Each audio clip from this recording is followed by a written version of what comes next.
Good morning students. आज से हमारा न्यू टॉपिक स्टार्ट हो रहा है, न्यू चैप्टर स्टार्ट हो रहा है।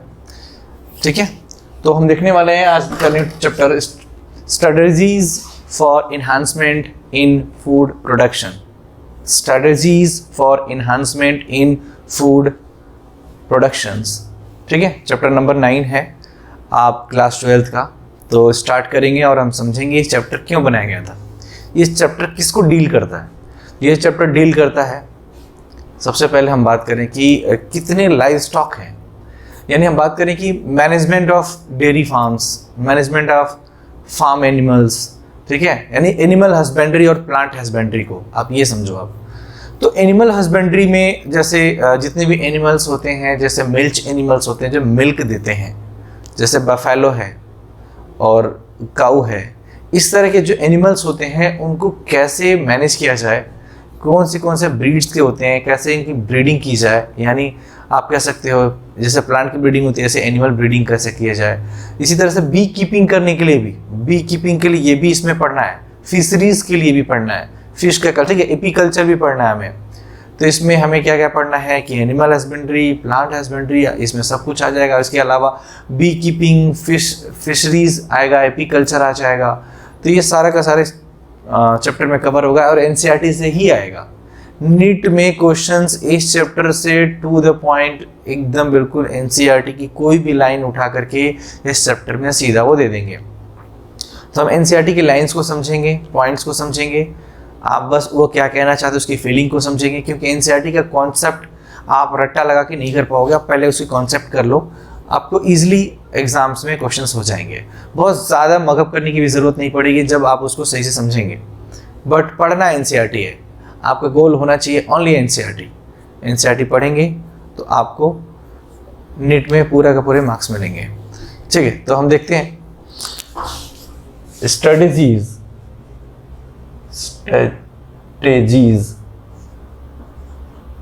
For enhancement in food production। ये चैप्टर का नाम है। अब होता क्या है, हम क्यों ये ऐसा करें, हम ऐसा काम क्यों करें, इन्हांस क्यों कराएं, हम बढ़ाएं क्यों फूड को। फूड की प्रोडक्शन को इसलिए बढ़ाना पड़ रहा है क्योंकि वर्ल्ड की पॉपुलेशन उसी हिसाब से तेजी से ग्रोथ हो रही है। तो यानी आप ये समझें, एक इंक्रीज, लगातार increase population of the world, यानी ever increase, within ever increase the population, जैसे जैसे पॉपुलेशन बढ़ रही है, यानी increase population of the world. ठीक है, उससे साथ साथ क्या होगा, हमें क्या करना पड़ेगा, इन्हांसमेंट करना पड़ेगा। ड्यू टू दिस रीजन, ठीक है, with in the ever increase the population of the world, enhancement of food production is, देखो लोग बढ़ेंगे, फूड की डिमांड बढ़ेगी, तो नेसेसिटी किसकी बढ़ गई, फूड की। तो हमें करना क्या है, फूड की प्रोडक्शन की नेसेसिटी बढ़ानी पड़ेगी। The enhancement of food production is necessity. ठीक है, जब नेसेसिटी बढ़ानी पड़ेगी, जरूरी हो जाएगी हमारे लिए, तो जरूरी है, हमें क्या करना होगा, बायोलॉजिकल प्रिंसिपल का इस्तेमाल करना पड़ेगा। वर्ल्ड का पॉपुलेशन बढ़ा, फूड की प्रोडक्शन बढ़ गया, डिमांड बढ़ गया, सॉरी, पॉपुलेशन बढ़ा, फूड डिमांड बढ़ा, तो उसकी नेसेसिटी जब तैयार होती है, कोई भी डिमांड बढ़ती है, तो उसको बायोलॉजिकल एप्लीकेशन का इस्तेमाल करना शुरू कर दिया। यानी हमें कैसे हम फूड को ज़्यादा प्रोडक्ट करें, यानी ज़्यादा प्रोडक्शंस बढ़ाएं, थोड़े कम टाइम में, थोड़े कम रिसोर्सेस में, थोड़े कम ज़मीन में ज़्यादा कैसे करें, कोई भी चीज़ को कैसे हम ज़्यादा प्रोडक्शन करवाएं।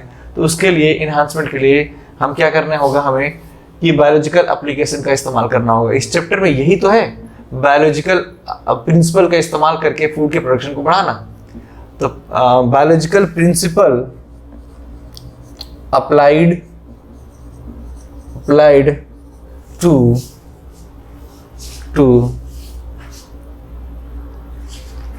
किसको बेटा, दो चीजें बायोलॉजिकल प्रिंसिपल में, एक होता है एनिमल हस्बेंड्री या एनिमल हस्बेंड्री, एक होता है प्लांट हस्बेंड्री। ये दोनों बायोलॉजिकल प्रिंसिपल है। क्या है? Biological principal, husbandry. इन दोनों का अगर हम इस्तेमाल करें किसके लिए? To increase the production of food के लिए, increase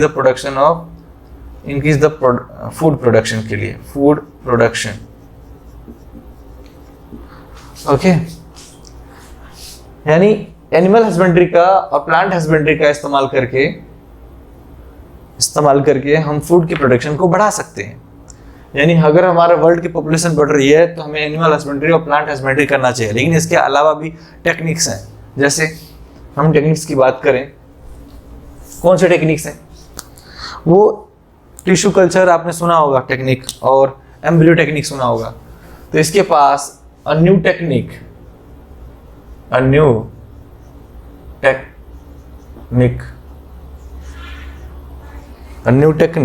like embryo transfer technique, embryo transfer technique, tissue culture technique,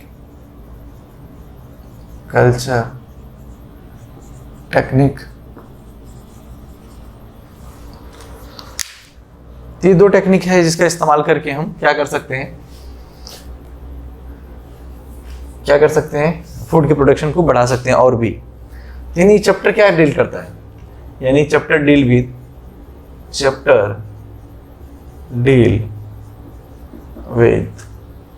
हम इससे पता चल रहा है कि हमें क्या डील कर रहा है।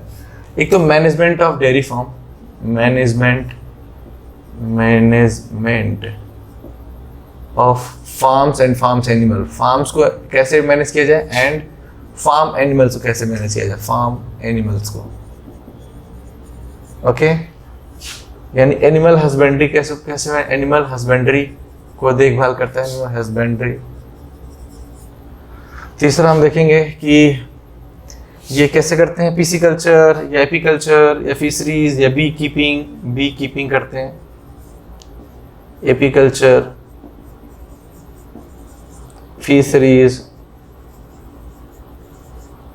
तो ये सारे वजह हैं, beekeeping, pisciculture, fisheries, animal husbandry, plant के बारे में थोड़ा बहुत ये भी ध्यान देंगे हम, एपीकल्चर।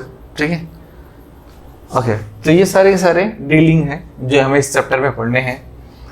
तो एक एक करके हम पढ़ेंगे सबके बारे में। प्लांट का भी है, प्लांट हस्बेंड्री भी है, लेकिन इतना ज़्यादा नहीं है। तो हम एनिमल हस्बेंड्री देखेंगे कि क्या होता है एनिमल हस्बेंड्री। इस चीज़ को हम नेक्स्ट लेक्चर में स्टार्ट करेंगे, एनिमल हस्बेंड्री, और समझेंगे कि एनिमल को कैसे, लाइव स्टॉक को हम कैसे बढ़ाएं। जो डोमेस्टिक एनिमल्स होते हैं उनसे हम कैसे ज़्यादा से ज़्यादा प्रोडक्शंस निकाल सकते हैं। उनसे हम, हो सकता है कि उन डोमेस्टिक प्रोडक्ट से हम मिल्क प्रोडक्ट निकालें, उनका फ्लैश का इस्तेमाल करते हैं। तो कुछ चीज़ें ऐसे भी होती हैं जो दोनों यूज़ होती हैं जब तक। ठीक है, तो मिल्क एनिमल किन्हें कहते हैं? मिल्क का प्रोडक्शंस करके उनको मार्केट में ज़्यादा से ज़्यादा, तो मिल्क ज़्यादा कैसे देंगी? तो उनको क्रॉस कराना पड़ता है, यानी ब्रीडिंग करानी पड़ती है। क्रॉस ब्रीड होते हैं, लोकल ब्रीड होते हैं, फॉरेन ब्रीड होते हैं। तो ये सारे अलग अलग होते हैं। कभी कभी हम लोकल और क्रॉस ब्रीड को लेके क्रॉस करा देते हैं तो हमें, लोकल फॉरेन को लेके क्रॉस कराते हैं तो हमें क्रॉस ब्रीड मिलता है। जैसे होल्स्टीन फ्रेशियन है, थार पार्क, बहुत सारे ऐसे हैं, करन स्विस, करन फ्राइज, जो क्रॉस ब्रीड हैं, जो ज़्यादा से ज़्यादा दूध देती हैं। तो हम देख पाएंगे कि कैसे हम मिल्क की प्रोडक्शन बढ़ा सकते हैं। क्यों? क्योंकि पॉपुलेशन इंक्रीज़ हो रही है, तो जिसकी वजह से मिल्क का प्रोडक्शन ज़रूरी है, क्योंकि सब तक पहुंचाने के लिए ज़्यादा से ज़्यादा डिमांड ज़्यादा है, इसकी वजह से आपको फूड प्रोडक्शन करना पड़ता है। ओके, तो नेक्स्ट क्लास में देखते हैं।